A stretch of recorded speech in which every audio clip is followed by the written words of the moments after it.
A Universitária FM apresenta Vida no Trabalho. Programa do Departamento de Desenvolvimento Humano da Superintendência de Recursos Humanos e do Núcleo de Psicologia do Trabalho do Departamento de Psicologia da Universidade Federal do Ceará. Realização Setor de Jornalismo da Universitária FM. Apresentação Fátima Leite. Produção de Carlos Augusto, Fátima Leite e Lúcia Helena Pierre. Operação de áudio Antônio Carlos Lima. Boa tarde, ouvinte. A Universitária FM começa a apresentar agora mais um programa da série Vida no Trabalho. Esse programa que é uma promoção do Departamento de Desenvolvimento Humano da Universidade Federal do Ceará, da Superintendência de Recursos Humanos da Universidade Federal do Ceará, em parceria com o NUTRA, que é o Núcleo de Psicologia do Trabalho, do curso de Psicologia aqui da UFC. O tema do nosso programa de hoje é orientação e reorientação profissional. Para debater o tema, nós estamos aqui com a professora Tereza Gláucia Rocha Matos, ela que é do Programa de Pós-Graduação em Psicologia da Unifor, Universidade de Fortaleza, que também integra lá na Unifor o LEP, que é o Laboratório de Estudos sobre o Trabalho. E também com o professor Cássio Aquino, que é do NUTRA, que é o parceiro do nosso programa, e que está aqui no papel e na função de debatedor para discutir conosco, né, com a professora Tereza, com o público ouvinte, com o pessoal do Facebook, né, com o pessoal do Twitter, esse tema orientação e reorientação profissional. Lembrando, desde já, que os ouvintes estejam à vontade para participar aqui do nosso programa, enviando perguntas para o 3366-7474. Pode também pelo Facebook, no endereço Vida no Trabalho, e pelo Twitter também. Quem quiser participar, fazer a sua pergunta, deve usar o endereço @Vida no Trabalho. O nosso boa tarde é a professora Tereza Gláucia, o professor... Tudo bem, ao professor Cássio. Uma boa tarde, sejam bem-vindos. Boa tarde. E vamos começar o nosso programa pelo começo, né? Tentando esclarecer um pouco o que é que vem ser realmente a orientação profissional. E se, de alguma forma, a orientação profissional ela se diferencia da orientação vocacional. Professora Tereza, por favor. Bom, eu começo agradecendo o convite da Superintendência de Recursos Humanos para vir debater um tema que eu considero importante, considerando que o trabalho tem uma dimensão fundamental na nossa vida, e a escolha por uma atividade profissional, por uma formação, é importantíssima nos nossos dias. Se falou muito, né, historicamente se fala de vocação. Qual é a minha vocação? É diferente de vocação, da orientação vocacional, da orientação profissional? Especificamente, não há muita diferença. A vocação, como a gente trazia como um dom, como algo que nós tínhamos inato, de atuação, a possibilidade de atuação a partir desse dom, não é que deixou de existir, mas hoje ela está muito mais voltada para a questão do mercado de trabalho, para a profissão, para a atividade profissional que o indivíduo desempenha. E em tempos específicos, né, nessa questão da inserção do indivíduo no mercado de trabalho, esse mercado ele exige uma profissão, uma atividade profissional, um fazer profissional. E é isso que realmente talvez traga hoje um senso de diferença, né? É como se assim, o indivíduo hoje não liga mais, não há mais a vocação. A vocação existe. Só que o mercado ele tem demandas e que essas demandas muitas vezes fazem com que o indivíduo esqueça um pouco essa aptidão que ele possa ter para determinadas atividades profissionais. A senhora falou em aptidão e a diferença entre orientação, né, que é muito tênue, né, essa diferença. A orientação vocacional para atender mais ao mercado de trabalho. Agora, além de se identificar e ter a aptidão, que fatores, professora Tereza, deve pesar na hora de se escolher a carreira assim de uma forma bem inicial, né? Sempre a gente começar a explorar um pouco esse tema. Uma coisa importantíssima que eu considero no processo de orientação profissional, de escolha de uma profissão, é o autoconhecimento. É o indivíduo que está escolhendo, ele ter a possibilidade de saber quais são os seus desejos, para que ele quer aquela atividade profissional, o que ele pretende, quais são as expectativas de trabalho que ele tem, o que ele quer ser, que identidade profissional ele deseja ter, né? Considerar também a influência que a gente recebe da sociedade, da família, dos modelos que a gente tem, tá? E o mercado de trabalho. São 3 pontos fundamentais que todo processo de orientação profissional ele contempla. Conhecer os fatores que nos influenciam e conhecer o mercado de trabalho, aquela atividade que ele está escolhendo, como é que ela funciona, como são os cursos, como é a inserção, quais são as questões salariais que estão envolvidas e assim por diante. Professora, a escolha da profissão, pelo menos quando o jovem começa quando ele já não tem cedinho, né? Diz, não, eu vou ser isso, mas geralmente entre os 16, 17 anos, que é quando ele termina o 2º grau, ele começa a se questionar. E na perspectiva dessa colocação da senhora, de que ele precisa se conhecer, né, de que ele precisa conhecer um pouco o mercado, ele não é muito ainda verde para isso? Ele tem a capacidade de fazer essa escolha ainda muito jovem? De forma consciente, sozinho, muitas vezes não. Muitas vezes ele precisa de ajuda porque realmente tem sido cada vez mais antecipado essa escolha. Especialmente quando a gente trabalha hoje no colégio, nas escolas as privadas, a questão das classes, né, especiais, onde você já tem uma preparação para determinadas carreiras, para determinados cursos. E aí é muito cedo que o indivíduo, aquele adolescente está entrando em contato com um conhecimento, com uma escolha que muitas vezes ele não pensou. Não teve tempo, não teve condições ou não teve ajuda para que ele pudesse fazer essa escolha consciente. Então, isso eu considero como um fator que dificulta o processo de escolha, a antecipação desse processo que hoje tem acontecido muito cedo. E quais são os tipos de ajuda que esse jovem pode ter hoje? Bom, na maioria dos colégios, né, hoje de manhã o Nonato me falava sobre isso na chamada, os colégios privados, em geral, eles têm um programa, eles têm algumas atividades que ajudam ao indivíduo a pensar ou refletir um pouco sobre essa escolha, envolvendo muito mais os testes de aptidão e de interesse e a questão do mercado de trabalho, a informação sobre o mercado de trabalho ou os cursos existentes nas diferentes instituições de ensino superior. Tá? Para quem está na escola pública, essas possibilidades ou esse lugar praticamente não existe. Aí complica. Aí é muito difícil.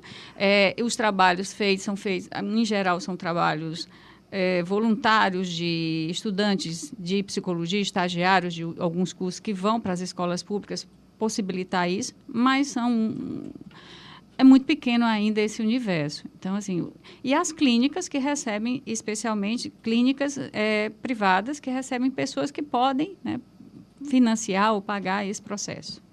Eu queria fazer uma... Professor Cássio, por favor. Porque a professora Tereza pontua a ideia de que você também levanta, Fátima, de uma certa antecipação, de uma idade, talvez, o estudante é imaturo para essa escolha. E eu somaria uma outra reflexão que eu não sei como é que a Tereza se posicionaria. A ideia de que a mídia, de uma certa forma, ela tem imposto determinados modelos profissionais, né? Então, assim, a gente fala sempre de uma profissão de moda, de uma evidência clara, de uma tendência do mercado em considerar determinadas características profissionais. Então, termos como proatividade, capacidade de resolução de problemas, estão permeando o discurso midiático também quando se fala nessa escolha da carreira profissional. Só que a gente imagina que essa carreira, ela tem uma durabilidade muito flexível. Antigamente, quando a gente falava em carreira, a gente falava numa vida toda. Eu iniciava numa determinada função dentro de uma empresa e permaneceria talvez por 30 anos até a minha aposentadoria. Hoje, com essa vulnerabilidade do mercado, essa volatilidade do mercado, como é que a gente pode pensar o papel que a mídia está tendo dentro dessas escolhas profissionais, vocês que trabalham eminentemente com isso? Na verdade, como você disse, a mídia tem um papel fundamental no sentido de influenciar o jovem para uma escolha, especialmente naquelas profissões que são de moda ou consideradas profissões de sucesso, né? Esse aspecto é o que aparece em primeira linha e é o que chama o jovem para determinadas atividades profissionais, para determinados cursos de formação ou profissões. E muitas vezes até por conta também dessa história eu posso fazer esse curso, se eu não me der bem, se não for legal, eu mudo, né? Com uma facilidade, sem pensar muito o que eu estou fazendo aqui, o que eu quero ser, que identidade, que eu acho que um ponto principal do processo de orientação profissional é a ideia de identidade profissional. Que identidade eu quero ter? Que profissão é essa que eu vou estar assumindo e como é que eu quero ser reconhecido no mercado e como eu quero me colocar enquanto um profissional. Isso, na verdade, a mídia ela vê a imagem, ela aparece ou coloca como ponto principal a imagem. E que muitas vezes para o jovem, para o adolescente, que quer ser reconhecido, isso é o que aparece em primeira instância, né? Sem um questionamento maior. E quais os perigos que a senhora vê nessa escolha assim, momentânea, rápida, que é instigada pela mídia, né? Que a mídia trabalha hoje, essas profissões de mais destaque, né? Ela trabalha algumas profissões, até jornalista também, né? Algumas profissões que são mais vendáveis, ela trabalha. Então, quais os perigos que o jovem ele corre quando ele faz essa escolha sem fazer um aprofundamento maior e só por esse veículo, né? Pela mensagem desse veículo, dos veículos, aliás. Sim, duas questões. Uma coisa que eu acho interessante assim, é que, na verdade, o que a mídia coloca e o que as pessoas compram, o jovem compra, é o glamour da profissão, né? O que é legal, o que é bom, o sucesso, tal. E deixa de apresentar como é que se constrói, até porque uma carreira não se constrói em 1 ano, 2 anos, 4 anos, que seja, ou 5, 6 anos que você está na universidade. É um processo contínuo de transformação, de crescimento, de desenvolvimento. Então, acho que o primeiro ponto é essa questão que se coloca, que é isso do glamour. O que acontece também, aí, quando isso não dá certo, o jovem se decepciona, acontece há estatística muito forte de êxodo, né, digamos assim, vou usar a palavra êxodo, de abandono nos cursos de nível superior, nas escolas, nas instituições de ensino superior, tanto privadas quanto públicas, porque as pessoas descobrem ou percebem que não é essa sua escolha, que não estão muito bem, não gostaram, né? É mais comum do que o que a gente pensa. E, às vezes, por conta de que o indivíduo já fez um investimento tão alto, ele não consegue desistir durante a faculdade e, ao final, quando termina, ele também não consegue se inserir no mercado de trabalho. E aí vem toda uma frustração, a dificuldade de recomeçar, porque aí qual seria a orientação ou a reorientação, a possibilidade de procurar uma outra atividade, de procurar um outro curso, de conhecer-se melhor para ver o caminho que deveria ser trilhado. E as pessoas têm medo porque já acham que perderam muito tempo. Então, isso é o risco que tem, de que as pessoas descubram ao longo de que não era isso que queriam, né? E não tenham coragem, porque assim, uma coisa é eu descobrir que não quero isso e recomeçar, né? Outra, eu desistir totalmente e não sei o que fazer e parar, ou ficar em algo que eu não me identifico, que eu não gosto. E a considerar o investimento, né? Não só o investimento financeiro, que pesa muito, mas o investimento pessoal, né? Você está depositando todas as suas energias, né, em determinada profissão com a qual você descobre que não se identifica. Pois não, professor Cássio? Eu queria aproveitar a deixa da Fátima para também colocar uma questão, acho que para a gente refletir, e acho que a Tereza pode contribuir com a gente nesse sentido, é que essa escolha, ela não é uma escolha solitária, né? Você falou da influência da família, da influência da sociedade, e eu vejo, até porque eu acho que o público também da rádio está muito voltado para isso, como a família ela tem um papel decisivo numa escolha, e muitas vezes numa escolha que é, às vezes, forçada para esse sujeito, para esse aluno que está numa idade mais vulnerável, como a gente colocou. Como é que a gente poderia pensar, talvez sem fórmulas mágicas, como é que a família pode contribuir no sentido não de uma pressão sobre esse aluno, mas numa facilitação do processo de escolha? Porque é muito comum, e aí você que é psicóloga, vou me isentar dessa responsabilidade, imaginar que as famílias investem muito quando elas não conseguem, e quando eu falo família, pais e mães, gostariam de exercer uma determinada profissão, não conseguem no seu cotidiano e investem todo esse seu desejo no filho. Tentam se realizar através do filho. E essa relação acaba se tornando muito conflituosa, inclusive quando você pensa numa orientação de carreira. Como é que a gente poderia pensar, sem a questão de fórmula, mas no sentido de problematizar o papel dessa família dentro dessa orientação profissional?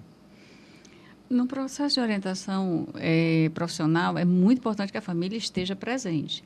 Também que o orientador ele tenha um conhecimento de quais são as expectativas dos pais em relação àquele filho, as possíveis escolhas dele, mas sempre deixando claro que a escolha é do filho, que quem vai trabalhar, que quem vai viver aquela atividade profissional é o filho. É conflituosa, muitas vezes é difícil. Em nome do eu quero o melhor para o meu filho, muitas vezes os pais eles não deixam ele escolher. Ou por isso que você falou, realiza-se através do filho, ou em busca de profissões que sejam consideradas de sucesso na sociedade, ou vantajosas, digamos assim, para alguns pais. E aí, se o filho tem uma escolha profissional que não aparece na mídia ou não é de sucesso, então, esse filho, às vezes, a escolha dele é desconsiderada. Cabe ao orientador fazer esse papel de trazer também para o processo de orientação esse desejo dos pais e o quanto eles podem estar influenciando nessa escolha e o que isso significa para o filho, né, para o filho deles, o que é essa escolha para ele, o que é que ele quer realmente. Professora Tereza, e onde e como encontrar esse orientador que nos parece não é uma figura, uma personalidade muito popular? Estou personificando, mas não é uma atividade que seja comum, muito comum hoje em dia, e como a senhora já falou no início, muitas pessoas não têm acesso, né? Principalmente o aluno da escola pública. Hoje existe muitos consultórios de psicólogos atuando com orientação profissional, embora muitas vezes essas pessoas não tenham passado por uma formação, porque existe uma formação para orientação profissional, que aqui, inclusive, em Fortaleza, tem, uma vez por ano, acontece, é de duração de 1 ano. Tá? Então, é uma formação específica para se atuar com essa atividade. Então, consultórios existem e não é tão difícil de achar. Nas universidades ou nas instituições é já um pouco mais difícil. Na Universidade de Fortaleza, a gente tem um programa para orientação e reorientação profissional, que é aberto ao público, que usa no serviço de práticas psicológicas, as pessoas podem se inscrever e participam. É uma orientação em grupo e uma parte em grupo, uma parte individual, que é feita por estagiários sob supervisão dos professores e que é uma atividade que tem trazido pessoas de um nível socioeconômico, né, que necessita e que muitas vezes não tem. Outras vezes acontece dos alunos irem até algumas instituições públicas, instituições educacionais públicas, escolas públicas, para realizar esse trabalho. Mas ainda é muito pequena a experiência. Infelizmente, ainda é muito pequeno. E como a senhora citou a importância da passagem do jovem e da família por essa experiência, ele pode dispensar, há como dispensar, ou a senhora acha que seja uma coisa assim fundamental na orientação profissional para a escolha da carreira? Eu acho que há casos e casos, né? Há pessoas que têm muita clareza do que se deseja e tem uma família que apoia, que conversa, que dialoga, que traz, né, discute essa atividade, esse futuro profissional do adolescente. E há outros casos, como esse, no caso que o Cássio colocou, no sentido de que quando os próprios pais não se entendem ou com o filho, ou não respeitam a escolha, é importante que se passe por um processo de orientação profissional. E que, na medida em que for detectado, né, já ouvi casos assim de que o filho está insatisfeito com o curso ou não quer essa escolha, mas os pais dizem, não, você faz e vê o que dá, né? Você vai fazendo o curso e vê o que você quer. Então, esses casos eu acho fundamental, porque não é assim, eu vou testando. Tem todo o tempo que o indivíduo vai gastar naquela atividade, naquela escolha profissional, fazendo um curso que ele não quer. Então, nesses casos, onde essa dificuldade é importante passar por um processo de orientação profissional. Professora, e qual o peso vocação, atividade rentável, a atividade que dá lucro?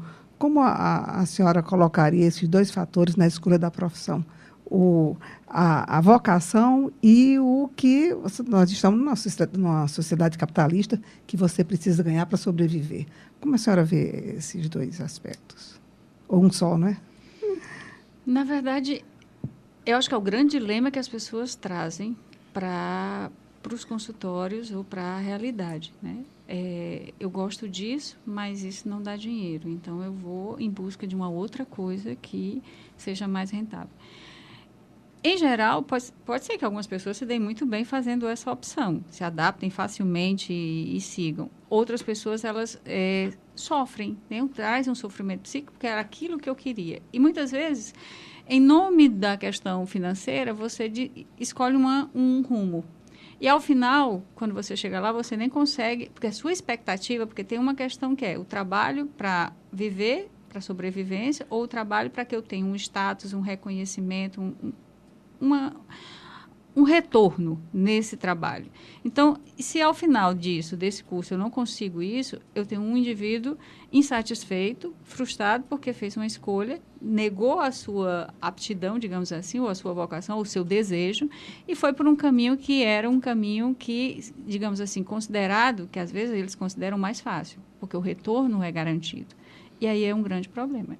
A senhora se referiu à orientação profissional que existe nos escritórios, citou o caso da Unifor, colocou que as universidades também, mas assim como política de Estado, existe algum trabalho no Brasil em relação à orientação profissional do ponto de vista institucional?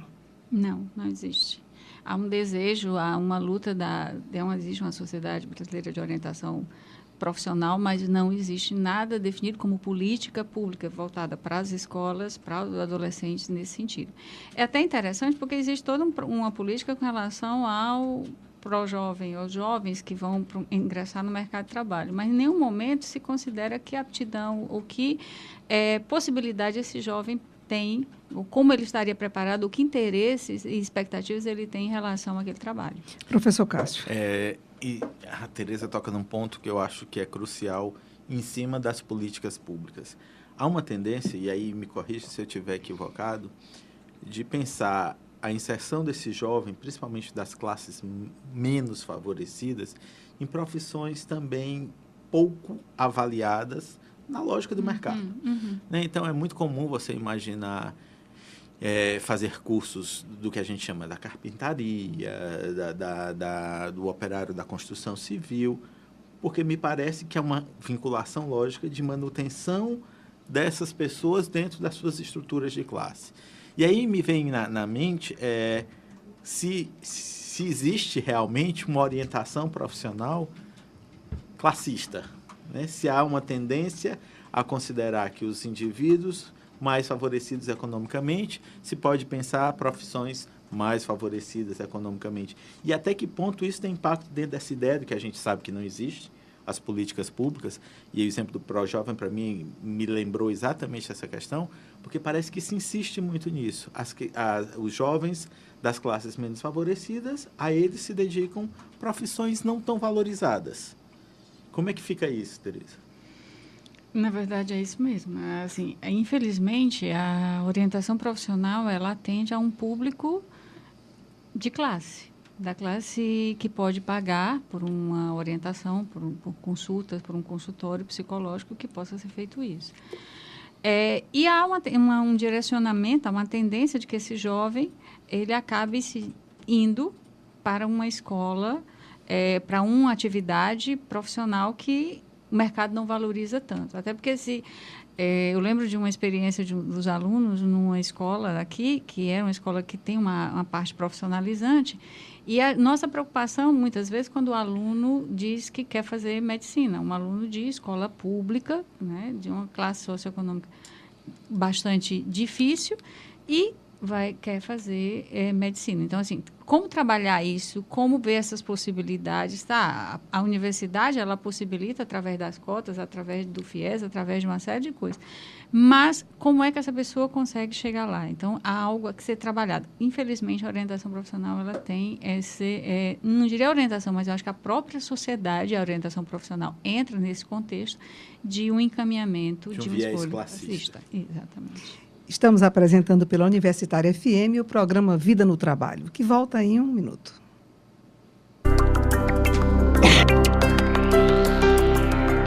Universitária FM, a sintonia da Terra.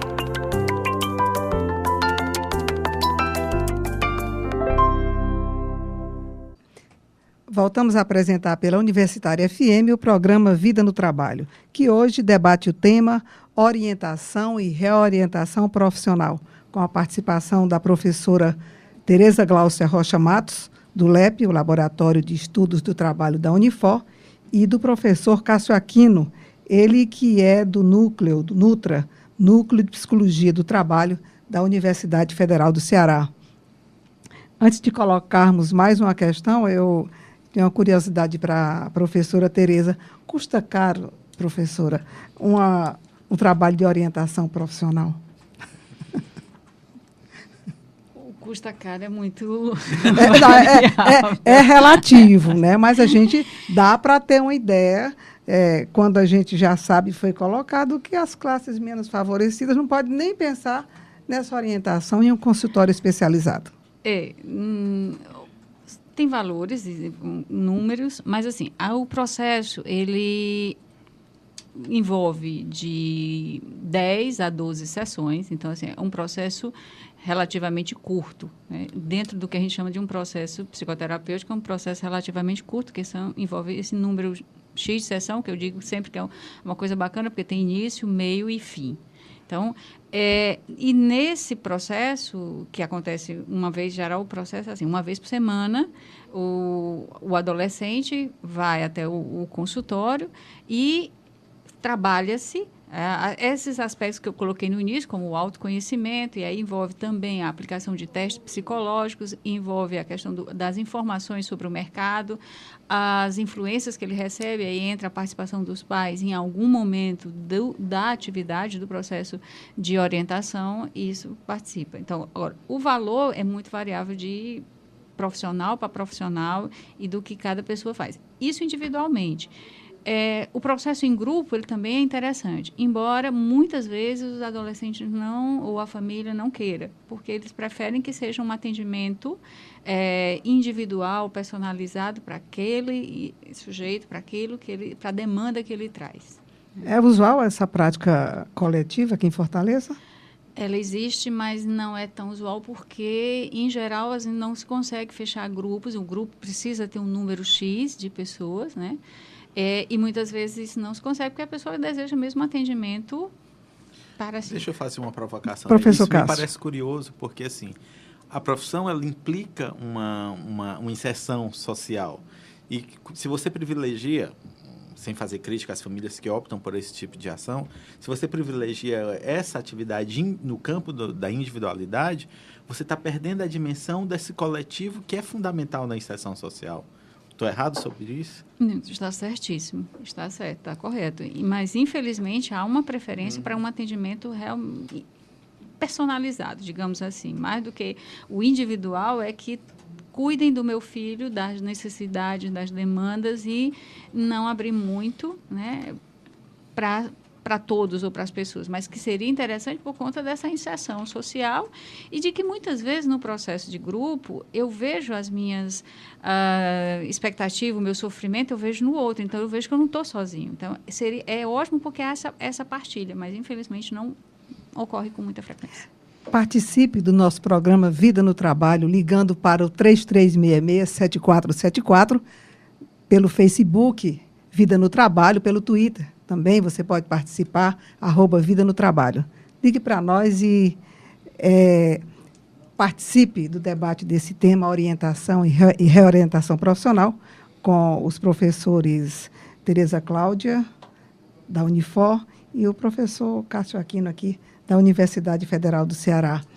Professora, acho que a senhora, inclusive, já deu algumas pinceladas, mas eu gostaria de saber se a senhora recomendaria assim, uma idade X, ou é quando o jovem sente a necessidade de fazer essa escolha que ele deve fazer uma orientação profissional, procurar um serviço especializado? Eu acho que quando o jovem começa a pensar nisso, é o melhor. Tá? Não tem uma idade específica, assim, pode ser que aos 13, 14 anos, que é muito cedo, mas a pessoa já tem uma necessidade de conhecer, ou de saber, ou pelo menos se informar.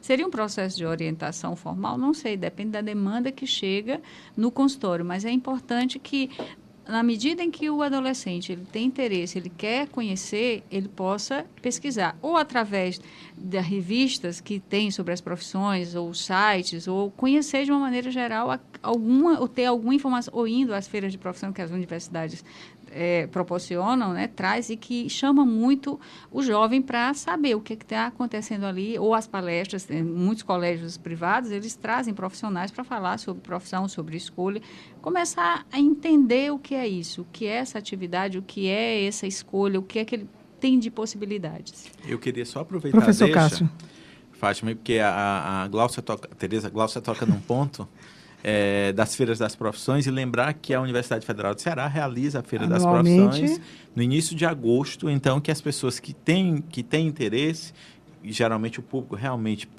preferencial das escolas públicas, estejam atentos para essa oportunidade, que eu acho que é uma oportunidade ímpar de você conhecer como é o meandro de cada uma das profissões, dos cursos onde a UFC atende. Então, é um convite que a gente faz para que essas pessoas participem da Feira das Profissões, que eu não estou com a data exata aqui, mas é vinculada à Pró-Reitoria de Graduação e deve estar sendo realizada no início de agosto. Professora, a senhora falou há pouco, e eu também, né, andei colocando a questão do atendimento individualizado, o atendimento coletivo.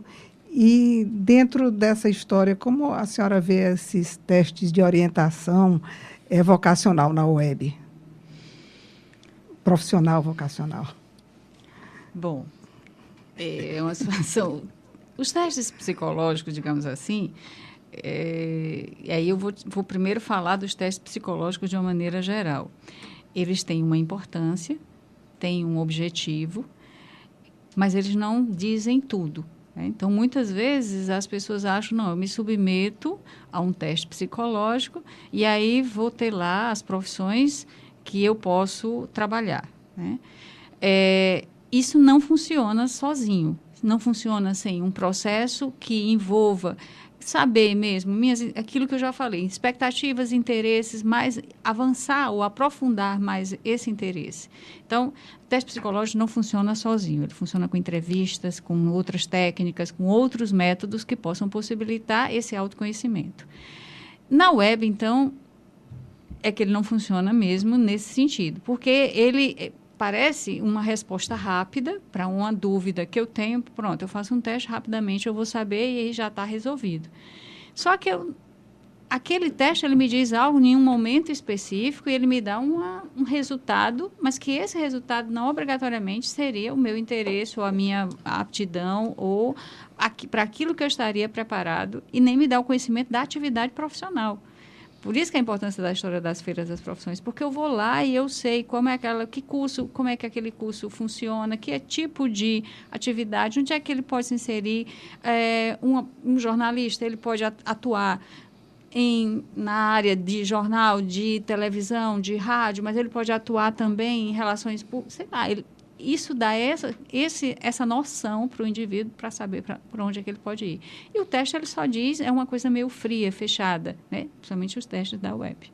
Inclusive tira os mitos, né? Tem um curso da universidade que sempre tenta se esclarecer, que é o de economia doméstica, né? Fica pensando que se trata só de números domésticos, de afazeres, e o curso, ele vai bem além disso, né? Acho que as feiras também têm esse papel, né, de tirar os mitos e esclarecer essas desinformações em relação a alguns cursos. Só complementando uma coisa da história dos testes, porque assim, o teste é assim, como se o indivíduo ele tivesse uma tendência para determinada coisa e esquecesse justamente mercado, esquecesse a profissão, a atividade, tudo. É só para aquilo que eu poderia me dar bem ou poderia fazer, né? Eu acho que o que a Tereza coloca também é um dado interessante para a gente não ficar preso a parâmetros muito fixos. Até porque as profissões elas vão mudando, ou seja, ser médico há 40 anos atrás é bem diferente do que é ser médico Com hoje. certeza.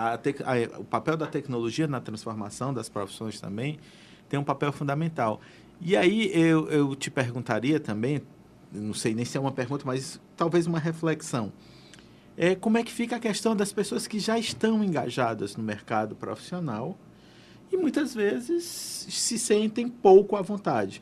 Às vezes você descobre, depois de 15 anos de ser psicólogo, que você tem uma aptidão para ser design. E aí, como é que fica isso? Porque, atrelado a essa tradição de 15 anos de psicologia, você tem toda uma construção identitária, e eu estou baseado naquilo que você disse, a questão da identidade, né? Ou seja, a minha identidade de psicólogo, ou seja, eu construí toda uma produção subjetiva a partir dessa profissão que eu desenvolvi, e o que é que significa romper com essa atividade e encarar um novo desafio, porque é basicamente recomeçar uma vida profissional quando eu mudo radicalmente isso. E eu gostaria de casar uma coisa com a outra, mas é bem óbvio, acho que inclusive traduzindo, né? Traduzir é mal, viu?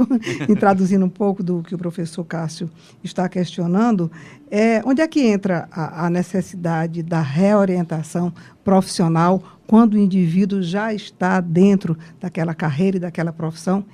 E o que fazer, o que mudar? Em geral, que aí é uma coisa interessante trabalhar com reorientação, porque é o próprio indivíduo que sente a dificuldade. Enquanto na orientação é o adolescente que muitas vezes é levado pelos pais, não lhe perguntam muito, ou ele queria ir e não levam, assim, há uma dependência, né? A reorientação, o indivíduo está na atividade profissional, está insatisfeito. E a reorientação acontece muito nesse momento, como acontece também quando eu estou fazendo o curso e não estou gostando do que eu estou fazendo. Mas isso que o Cássio coloca, ele é mais comum do que o que a gente imagina. É muito difícil para a maioria dos indivíduos. Porque, em geral, começa a acontecer uma série de problemas na vida do indivíduo. De insatisfação, de não estar contente, de adoecimento, seja lá do que for. Até ele detectar que o problema é a atividade profissional, que ele não está gostando. E mudar é muito difícil. Porque foi construída toda uma identidade, toda uma história, e essa identidade ela é reconhecida. Então, de repente, a pessoa chega e diz, eu não quero mais ser psicólogo, eu não vou mais ser psicólogo em tempo integral, eu vou para uma outra atividade profissional, e as pessoas cobram. Né? Mas como? Até porque a ideia do para sempre, ainda que hoje não seja mais tão reforçada, mas ainda tem, especialmente se você está trabalhando e tem um certo êxito na sua profissão. Então, no consultório aparece muita gente com dificuldades pessoais e que, ao longo do que se vai trabalhando, é que se percebe que a questão é trabalho. Como também acontece ao contrário. Eu vou porque eu estou incomodado com o meu trabalho, não estou gostando, então pede para passar por um processo de reorientação, discutir outras atividades profissionais e tal, e aí a gente percebe também que essa atividade profissional tem uma questão que é muito pessoal, que às vezes é um caso de psicoterapia. Mas isso é mais frequente, hoje tem sido muito frequente essa insatisfação das pessoas com a atividade profissional, até pelas mudanças, que a profissão, quando eu comecei a fazer determinada atividade, era de um jeito, hoje mudou tudo. E aí eu não me adapto, não estou satisfeito com as exigências do trabalho e preciso mudar. E eu acho que aí o aspecto econômico pesa muito, né? Você, inclusive, já sobrevive daquela profissão e tem que começar tudo de novo, né? Entrar novamente num outro mercado de trabalho, acho que complica também essa questão. Eu vou querer agora ilustrar com um exemplo próprio. Quando eu entrei na universidade, eu tinha feito concurso para auditor, que é uma profissão bastante valorizada financeiramente, como também com um reconhecimento social muito forte. E eu lembro bem que eu passei para professor na universidade e fiz a opção por ser professor. Qual a minha surpresa é que meus próprios pares estranharam a minha decisão. Eu sempre brinco quando eu dou aula com meus alunos, assim, às vezes até eu estranho ter feito essa opção. Mas, assim, é uma opção que eu tenho perfeitamente claro que foi a opção correta. Realmente, a retribuição financeira talvez não seja a mais adequada, né? Já fazendo um pedido sempre de aumento. Mas, assim, não é a mais adequada. Mas o que está por trás dessa escolha não é só a questão da rentabilidade, é a identificação com as atividades que se desenvolve, é uma certa, eu diria, afeto que você cria nessa relação com essa questão profissional. Isso acontece também, às vezes, no consultório, de receber pessoas que temem muito pela questão só da questão da rentabilidade, mas a escolha já está muito clara, que já não é, a profissão já deu o que tinha que dar? Acontece muito que as pessoas... Numa sociedade capitalista, a questão financeira tem um peso muito grande. Então, a pessoa não se reconhece mais naquela atividade, não se sente bem, mas ela tem uma remuneração que não lhe permite abrir mão, tá, do processo. E aí a gente tem que trabalhar essa mudança gradual. Porque também, muitas vezes, o medo é tão grande da mudança que as pessoas não vão, ficam sofrendo, mas não vão. E, na verdade, não precisa ser feita uma mudança rápida. Ela pode ser uma mudança gradual para uma nova atividade, para uma descoberta ou para, tá, aquilo que o indivíduo deseja. Porque quando o indivíduo tem clareza do que ele quer ser professor, né? A rentabilidade não é tanto, mas eu vou fazendo gradualmente e me identifico, me reconheço, me sinto muito bem ali, ótimo. E muitas vezes o indivíduo ele não quer mais aquilo que ele tem, mas ele não sabe, ou ele acha que não sabe o que quer, porque tem medo de escolher uma coisa que não traga essa valorização. Então fica muito preso ao eu não sei o que eu quero, então eu não posso mudar porque eu não sei para onde eu vou.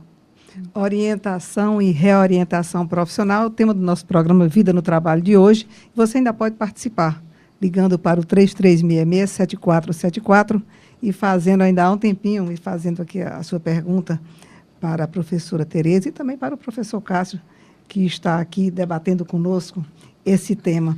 Eu gostaria agora, professora Glaucia, ou professora... Tereza, mas Tereza, né? Professora Tereza Glaucia e o professor Cássio também, né, que está aqui, e de jogar uma questão. Em que medida o sucesso na carreira, né, uma carreira bem-sucedida, ela pode ser sinônimo de uma realização profissional, aí já aprofundando um pouco a questão da escolha profissional? Eu acho que vale questionar, primeiramente, o que é sucesso. Né? O que é uma carreira de sucesso? Então, para cada indivíduo, o sucesso deve ter um sentido. Né? O que é sucesso? Sucesso é ganhar muito dinheiro? Sucesso é... talvez não precise ganhar muito dinheiro, mas eu passar na rua e ser reconhecido? Sucesso é eu ser consultado pelos meus pares? É relativo. Pois é. Então... Na verdade, é importante saber, para cada um, qual é a ideia de sucesso, para que essa resposta ou essa ideia de realização profissional possa ser... como é que o indivíduo se sente bem? Como é que ele está se sentindo bem nesse trabalho, naquilo que ele está fazendo, o prazer que ele tem de realizar aquelas atividades, né, no dia a dia. Ainda que o trabalho hoje, nessa dimensão de muita exigência, mas como é que eu me sinto? Esse talvez seja o verdadeiro sucesso do indivíduo, para o indivíduo ou para a sua realização profissional.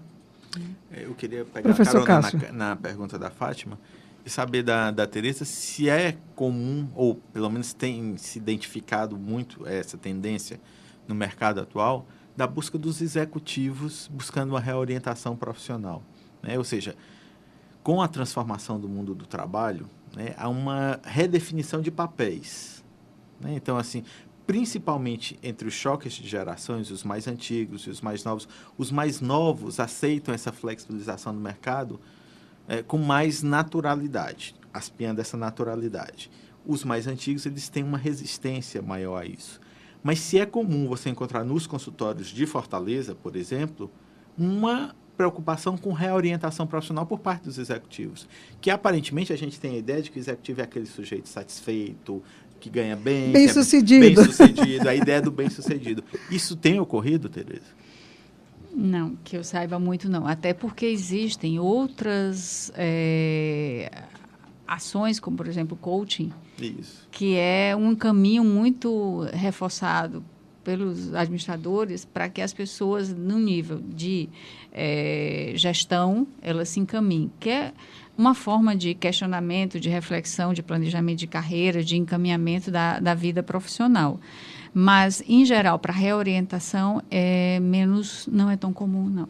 Você encontra muito em consultórios professores, psicólogos, alguns engenheiros, tá? Algumas outras profissões que realmente, advogados também é muito comum, que procuram, que querem, estão questionando esse fazer. Mas os executivos, em geral, eles encaminham para esse caminho, que é o caminho do coaching. Professor Cássio, já que estamos falando em reorientação profissional também, né, orientação e reorientação, eu gostaria agora, acho que a título de conselho e de orientação, eu gostaria que a senhora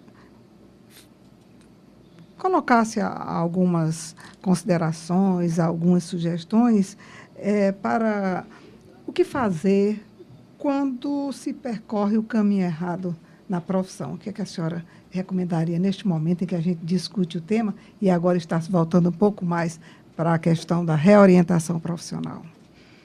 Eu acho que, principalmente, não se desesperar, não acreditar que não tem mais chance ou que não perdeu tempo, especialmente que perdeu tempo. Eu acho que essa é a grande sensação do indivíduo, que é ao descobrir que já não se identificam com aquele trabalho, tem a sensação de perder tempo.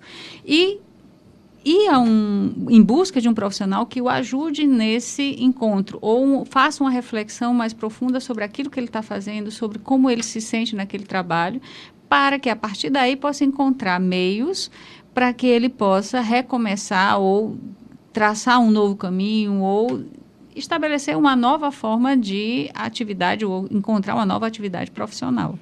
Eu tenho uma pergunta aqui de um ouvinte, a Vanessa, do Dionísio Rocha, acho que é um D aqui de Rocha, é a respeito dos aposentados. Se para a pessoa que já se aposentou, que acho que saiu do mercado de trabalho e que quer voltar a trabalhar, se existe uma reorientação com esse público aqui no Brasil. Eu vou aproveitar a carona da Vanessa e continuar uma pergunta para a Tereza. Se existe um trabalho, se é possível também falar de reorientação para a aposentadoria, juntando as duas coisas.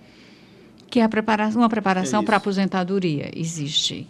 Que é uma forma de ajudar, de facilitar o indivíduo que vai... Muitas vezes seria interessantíssimo se as empresas valorizassem mais isso, de ter um profissional, ou de pensar no futuro daquelas pessoas que trabalharam durante tanto tempo na organização, que contribuíram tanto, e que muitas vezes, como trabalho... E são pessoas que, na maioria das vezes, passaram muito tempo nas organizações. Então, preparar para que elas, ao saírem, saibam para onde é que elas vão. O que elas vão fazer com o tempo livre delas? Como é que elas vão... querem voltar para o mercado? Precisam complementar a renda, porque também é um problema, né? Precisam complementar a sua renda ou precisam fazer alguma atividade extra ou realmente pensar essa aposentadoria. O que significa aposentadoria? Significa que eu não tenho mais utilidade? Ou o que eu posso fazer com isso? Então, é um momento importantíssimo para uma reflexão. que na maioria das vezes as organizações elas não pensam ou não cuidam muito disso, né? O indivíduo terminou seu tempo de trabalho, adeus, e aí... Isso me parece um pouco a ideia de uma certa utilidade desse trabalhador. Ele é útil enquanto ele pode me servir dentro da organização. Passado esse tempo, é como um produto um pouco caducado, né? Um pouco de data vencida. Então, ele precisa ser expurgado. E eu acho que os programas de aposentadoria ou uma preparação de formas laborais, não precisa ser um trabalho tão carregado, não precisa ser uma coisa tão puxada como se é na vida cotidiana do trabalho. Eles são fundamentais porque isso também permite uma certa inserção ou uma manutenção da sociabilidade.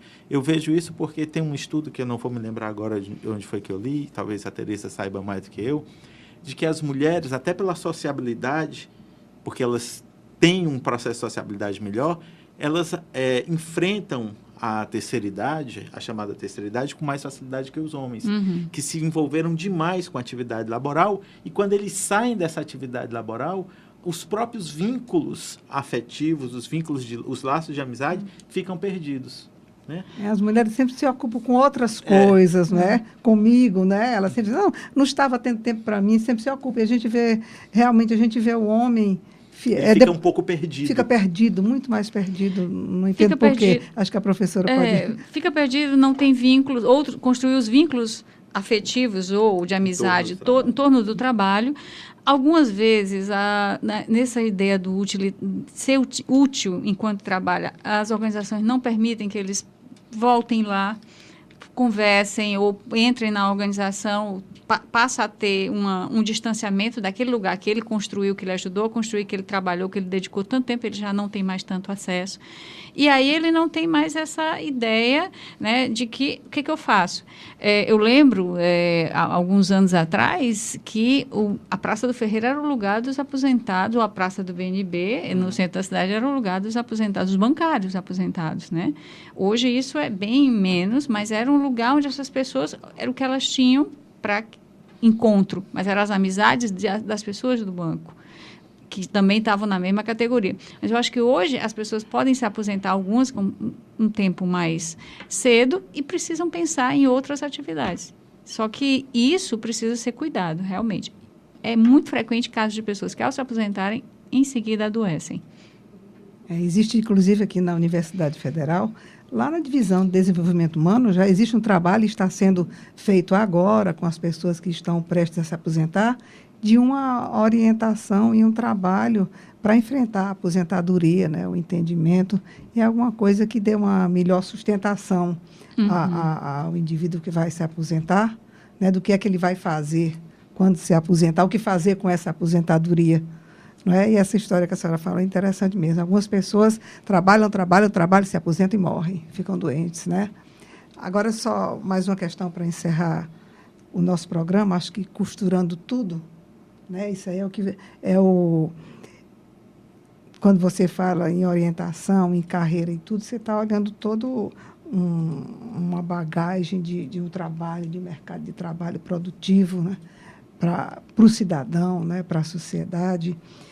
Para onde apontam as transformações no mundo do trabalho hoje, considerando esse trabalhador, né, que hoje está aqui colaborando e que busca procurar uma orientação e uma boa escolha? O que a gente poderia dizer nesse sentido, né? Esse mercado está esperando especialistas ou generalistas, alguma coisa que fechasse um pouco o nosso tema, professora Cláudia. Nós vamos fechar ou vamos abrir? Não, é só para a gente tentar arrematar um pouco. Eu acho que hoje tem-se uma formação generalista, as universidades têm como tendência uma formação generalista, né? As empresas buscam cada vez mais profissionais que atendam a um leque muito grande de atividades, né? Que é a questão da polivalência. Então, há uma tendência nesse sentido. Tá?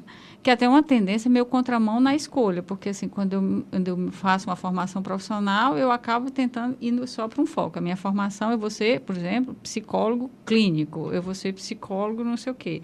Ainda que a formação esteja guiando para uma perspectiva mais generalista, mas há na cabeça da gente ainda uma ideia. E o mercado está demandando muito mais que você abra o leque, e não essa especialização, porque as tendências ou as mudanças no mundo do trabalho têm nos exigido mais isso. Né? Orientação e reorientação profissional foi o tema do nosso programa Vida no Trabalho de hoje, que contou com a participação da professora Tereza Gláucia Rocha Matos, ela que é do programa de pós-graduação em Psicologia da Unifor, que também integra o LEP, que é o Laboratório de Estudos para o Trabalho, e do professor Cássio Aquino, coordenador do NUTRA, Núcleo de Psicologia do Trabalho, da Universidade Federal de Ceará, e também vice-diretor do Centro de Humanidades da Universidade Federal de Ceará. O nosso muito obrigado à professora Tereza Gláucia, ao professor Cássio, pela participação.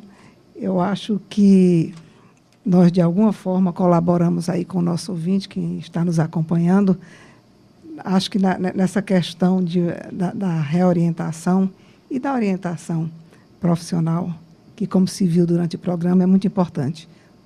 Nosso boa tarde e até a próxima semana. A Universitária FM apresentou Vida no Trabalho.